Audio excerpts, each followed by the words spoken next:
नमस्कार मंडळी, घरच्या घरी धने आणि जिरे पावडर करूया। खूप सोपं आहे। त्यासाठी मी 2 वाट्या धणे घेतलेले आहेत, ते स्वच्छ केलेले आहेत आणि खरपूस भाजलेत। थंड झाल्यानंतर मिक्सरमधून वाटून घेतलेत। आवडत असेल तर 1 चमचा मीठ सुद्धा टाका। जिरे घेतलेले आहे 1 वाटी आणि ते सुद्धा खरपूस भाजलेले आहे। आता वाटून घेतलेली धने पावडर एका एअरटाइट बरणीमध्ये काढून घेऊया।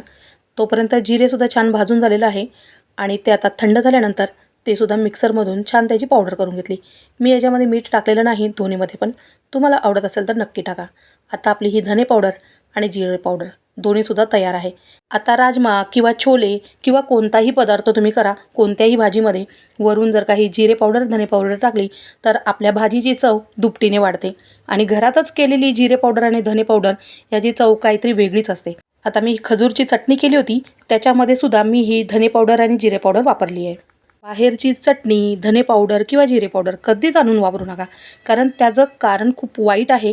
ते मी डिटेल व्हिडिओमध्ये सांगितलेलं आहे। जर डिटेल व्हिडिओ तुम्हाला बघायला आवडत असेल तर नक्की बघा।